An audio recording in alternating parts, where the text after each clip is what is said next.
ಕರಾವಳಿ ಕರ್ನಾಟಕ ದೇಗುಲಗಳ ನಾಡು. ನೂರಾರು ಪ್ರಾಚೀನ ದೇವಾಲಯಗಳು ತನ್ನದೇ ಆದ ಕಾರಣಿಕತೆಯಿಂದ ವೈಶಿಷ್ಟ್ಯಗಳಿಂದ ಮೆರೆಯುತ್ತಿವೆ. ಇಂತಹ ದೇವಸ್ಥಾನಗಳಲ್ಲಿ ಒಂದು ಪ್ರಾಚೀನ ದೇವಾಲಯ. ತ್ರಿಕಾಲ ಪೂಜೆಯ ಹೊತ್ತು ದಿನಕ್ಕೆ 3 ಬಾರಿ ತನ್ನ ಬಣ್ಣವನ್ನೇ ಬದಲಾಯಿಸುವ ಶಿವಲಿಂಗ. ವಿಚಿತ್ರಗಳಲ್ಲೊಂದು ವಿಚಿತ್ರ, ಅಪರೂಪಗಳಲ್ಲೊಂದು ಅಪರೂಪ. ಎಲ್ಲೂ ಕಾಣಲಾರದ ಈ ಅಪೂರ್ವ ದೇವಾಲಯ ವಿಜ್ಞಾನಿಗಳಿಂದಲೂ ಈ ರಹಸ್ಯವನ್ನ ಭೇದಿಸಲು ಸಾಧ್ಯವಾಗದ ಭಗವದ್ಭಕ್ತರಲ್ಲಿ ದೈವೀ ಪ್ರಜ್ಞೆಯನ್ನು, ಭಕ್ತಿ ಪ್ರಚೋದನೆಯನ್ನು ಜಾಗೃತಗೊಳಿಸುತ್ತ ಶ್ರೀದೇವರ ಮಹಿಮಾತಿ ಮಹಿಮಾ ಕಾರಣಿಕತೆಯನ್ನ ತೋರಿಸುತ್ತಿರುವ ಪುರಾತನ ದೇಗುಲ. ವೀಕ್ಷಕರೇ, ಈ ದೇವಾಲಯದ ಬಗ್ಗೆ ತಮಗೆ ಸಂಪೂರ್ಣ ಮಾಹಿತಿಯನ್ನ ನೀಡುತ್ತಿದ್ದೇವೆ. ಬನ್ನಿ ಈ ದೇಗುಲವನ್ನ ದರ್ಶನ ಮಾಡೋಣ. ಕಾರ್ಕಳ ತಾಲೂಕು ಕಾಂತಾವರದ ಶ್ರೀ ಕಾಂತೇಶ್ವರ ದೇವಸ್ಥಾನ ಅತ್ಯಂತ ಪುರಾತನ ದೇಗುಲ. 7ನೇ ಶತಮಾನದಲ್ಲಿ ಅಂಬರೀಷ ಮುನಿಯ ಪ್ರಾರ್ಥನೆಗೊಲಿದು ಭಕ್ತಿಯ ಪರಾಕಾಷ್ಠೆಗೆ ಒಲಿದು ಆತನ ಪೂಜಾ ಕೈಂಕರ್ಯಕ್ಕಾಗಿ ಸ್ವಯಂ ಧರೆಗಿಳಿದು ಬಂದ ಪರಮೇಶ್ವರ ಸ್ವಯಂಭುವಾಗಿ ಪಾರ್ವತಿ ಸಹಿತ ಅರ್ಧನಾರೀಶ್ವರನಾಗಿ ಅಂಬರೀಷ ಮುನಿಯ ಮುಖೇನ ಸಹಸ್ರ ಭಕ್ತರಿಗೆ ಶತಮಾನಗಳಿಂದ ಅಭಯ ನೀಡುತ್ತಾ ಭಕ್ತಿ ಭಾವದ ಪ್ರಾರ್ಥನೆಗೊಲಿದು ಭಕ್ತರ ಸಕಲ ಇಷ್ಟಾರ್ಥಗಳನ್ನ ಈಡೇರಿಸುವ ಭಗವಾನ್ ಶ್ರೀ ಈಶ್ವರ ದೇವ. ಅನಾದಿ ಕಾಲದಿಂದಲೂ ತನ್ನ ಕಾಂತತ್ವದ ಶಕ್ತಿಯಿಂದ ಜನಮಾನಸವನ್ನ ತನ್ನೆಡೆ ಸೆಳೆಯುತ್ತಿರುವ ಶ್ರೀ ಕಾಂತೇಶ್ವರ.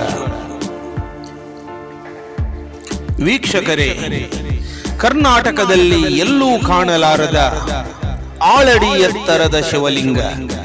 ಮುಂಜಾನೆ ಬೆಳ್ಳಿ ವರ್ಣ, ಮಧ್ಯಾಹ್ನ ತಾಮ್ರವರ್ಣವಾಗಿ ರಾತ್ರಿ ಬಂಗಾರ ವರ್ಣದಲ್ಲಿ ತನ್ನ ಬಣ್ಣ ಪರಿವರ್ತನೆಯನ್ನೇ ಮಾಡಿ ಬ್ರಹ್ಮಾಂಡ ರೂಪಿ ದರ್ಶನದಿಂದ ಕೋಟಿ ಕೋಟಿ ಭಕ್ತ ಸಮೂಹವನ್ನೇ ರೋಮಾಂಚನಗೊಳಿಸುತ್ತ ಮೈ ಮನವನ್ನು ತಣಿಸುತ್ತ ಭಕ್ತರ ಅಕ್ಷಿದ್ವಯಗಳಿಗೆ ಜನ್ಮ ಸಾರ್ಥಕತೆಯ ತಂಪನ್ನೆರೆಯುತ್ತ ತನ್ನ ವಿರಾಟ್ ದರ್ಶನವನ್ನ ನೀಡುತ್ತಿರುವ ಶ್ರೀ ಕಾಂತೇಶ್ವರ ಸ್ವಾಮಿ.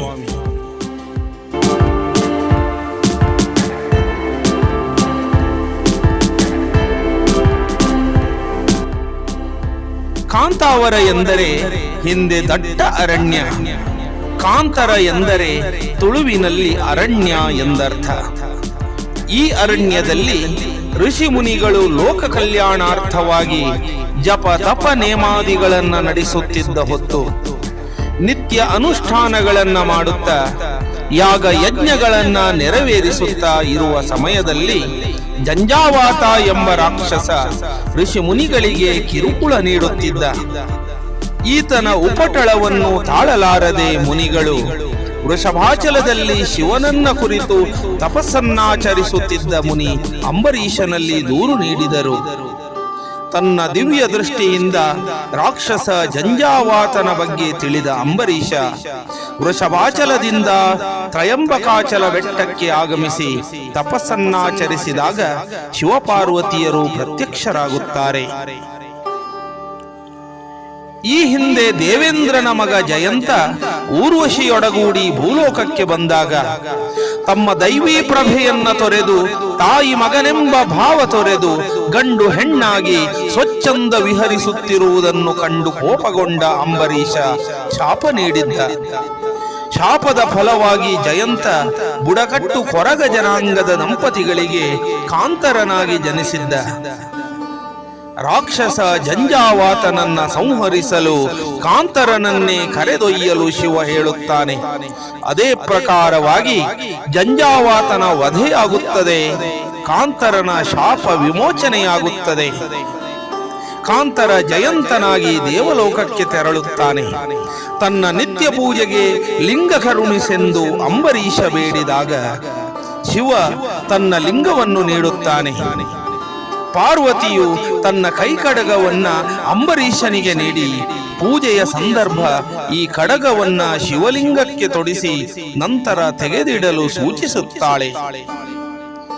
ಶಿವ ಪಾರ್ವತಿಯರ ಅನುಗ್ರಹದಿಂದ ಧನ್ಯನಾದ ಅಂಬರೀಷ ನಿತ್ಯ ಶ್ರದ್ಧಾಭಕ್ತಿಯಿಂದ ಪೂಜೆ ಸಲ್ಲಿಸುತ್ತಿದ್ದ. ಒಂದು ದಿನ ಪೂಜೆ ಮುಗಿದ ಬಳಿಕ ಕಡಗವನ್ನ ತೆಗೆಯಲು ಮರೆತು ಮರುದಿನ ಎಷ್ಟೇ ಪ್ರಯತ್ನಿಸಿದರೂ ತೆಗೆಯಲು ಸಾಧ್ಯವಾಗಲಿಲ್ಲ. ಆಗ ಅಶರೀರವಾಣಿಯೊಂದು ಕೇಳಿ ಇನ್ನು ಮುಂದೆ ಪಾರ್ವತೀ ದೇವಿ ಶಿವನೊಂದಿಗೆ ನೆಲೆಸಲು ನಿರ್ಧರಿಸಿರುವುದರಿಂದ ಲಿಂಗದಿಂದ ಕಡಗವನ್ನ ತೆಗೆಯುವ ಅಗತ್ಯವಿಲ್ಲವೆಂದು ಹೇಳುತ್ತದೆ. ಇಂದಿಗೂ ನಾವು ಆ ಕಡಗವನ್ನ ಶಿವಲಿಂಗದಲ್ಲಿಯೇ ಕಾಣಬಹುದು. ಆದ್ದರಿಂದಲೇ ಇದು ಶಿವಪಾರ್ವತಿಯರ ಸಂಗಮ, ಅರ್ಧನಾರೀಶ್ವರ ಸ್ವರೂಪ. ಅಂಬರೀಷನ ಕಾಲಾನಂತರ ಬುಡಕಟ್ಟು ಮಹಿಳೆ ಕಾಂತರನ ತಾಯಿ ಕೊರತಿ ಬುಟ್ಟಿ ತಯಾರಿಗಾಗಿ ಬಿಳಲನ್ನು ಕಡಿಯುತ್ತಿದ್ದಾಗ ಕಾಡಿನಲ್ಲಿ ಕತ್ತಿ ತಾಗಿ ಕಲ್ಲಿನಿಂದ ರಕ್ತ ಸುರಿಯಲಾರಂಭಿಸುತ್ತದೆ. ತನ್ನ ಮಗನೆಂದೇ ತಿಳಿದು ಓ ಮಗ ಕಾಂತರ ಎನ್ನುತ್ತಾ ಓಡೋಡಿ ಬಂದು ಬಲ್ಲಾಳರಲ್ಲಿ ವಿಷಯ ತಿಳಿಸುತ್ತಾಳೆ. ಡೊಂಬಯ್ಯ ಬಲ್ಲಾಳರು ಅಷ್ಟಮಂಗಲ ಪ್ರಶ್ನೆಯನ್ನಿರಿಸಿದಾಗ ಅದು ಶಿವಲಿಂಗವೆಂದು ಗೋಚರಿಸಿ ಅಲ್ಲೊಂದು ಸರ್ವರ ಸಹಕಾರದಿಂದ ಭವ್ಯ ದೇಗುಲ ನಿರ್ಮಾಣ ಮಾಡುತ್ತಾರೆ. ಬಂಧುಗಳೇ, ಕಾಂತಾವರ ಹೆಸರು ಬಂದದ್ದು ಹೇಗೆ? ತುಳುವಿನಲ್ಲಿ ಕಾಂತರ ಎಂದರೆ ಕಾಡು, ಆದ್ದರಿಂದಲೇ ಇದು ಕಾಂತಾವರ. ಕೊರತಿ ಓ ಮಗ ಕಾಂತರ ಎಂದು ಕರೆದಿರುವುದರಿಂದ ಕಾಂತಾವರವಾಯಿತು. ಕಾಂತೆಯೊಡಗೂಡಿ ಈಶ್ವರ ನೆಲೆ ನಿಂತಿರುವುದರಿಂದ ಕಾಂತಾವರವಾಯಿತು. ಕಾಂತತ್ವವಿರುವ ಶಿವಲಿಂಗದಿಂದಾಗಿ ಕಾಂತಾವರವಾಯಿತೆಂದು ನಾನಾ ನಂಬಿಕೆಗಳಿವೆ, ನಾನಾ ಜನದನಿಗಳಿವೆ. ಅದು ಏನೇ ಇರಲಿ, ಆಳೆತ್ತರದ ಈ ಶಿವಲಿಂಗ ಕಲ್ಲಿನಿಂದ ರಚಿಸಲ್ಪಟ್ಟಿದೆಯೋ ಲೋಹವೋ ಇನ್ನೂ ಯಾರಿಗೂ ತಿಳಿದಿಲ್ಲ. ಕೆಳಗೆ ಬಂಡೆಕಲ್ಲು, ಅದರ ಮೇಲೆ ಪಾಣಿಪೀಠ. ಶಿವಲಿಂಗ ಸ್ವಯಂ ಉದ್ಭವ ಮೂರ್ತಿಯಾಗಿ ದಿನಕ್ಕೆ 3 ಬಾರಿ ತನ್ನ ಬಣ್ಣ ಬದಲಾಯಿಸುವ ಈ ಕಲಿಯುಗದಲ್ಲೂ ಸರ್ವರಿಗೂ ಕಣ್ಣಿಗೆ ಪ್ರತ್ಯಕ್ಷ ಗೋಚರವಾಗಿ ತನ್ನ ಅಗೋಚರ ಶಕ್ತಿಯನ್ನು ಪ್ರಚುರಪಡಿಸುವ ಶ್ರೀಕಾಂತೇಶ್ವರ ಸನ್ನಿಧಾನ ನಿಜಕ್ಕೂ ಒಂದು ಪವಾಡ ಕ್ಷೇತ್ರ. ಇಲ್ಲಿ ನೆಲೆ ನಿಂತಿರುವ ಪವಾಡ ಮೂರ್ತಿ ಶ್ರೀ ಪರಶುರಾಮ, ಶ್ರೀ ಗಣೇಶ, ಶ್ರೀ ಅರ್ಧನಾರೀಶ್ವರ, ಶ್ರೀ ಅಣ್ಣಪ್ಪ ಬಂಜುರ್ಲಿ ಸನ್ನಿಧಾನಗಳಿಂದ ಈ ಕ್ಷೇತ್ರ ಶಕ್ತಿಶಾಲಿಯಾಗಿದೆ.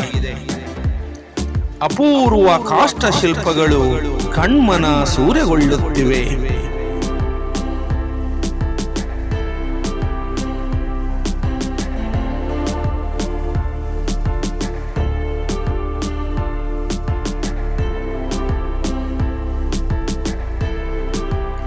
ಪುರಾತನ ಶಾಸನಗಳು ಇತಿಹಾಸಕಾರರನ್ನ ಕೈಬೀಸಿ ಕರೆಯುತ್ತಿದೆ.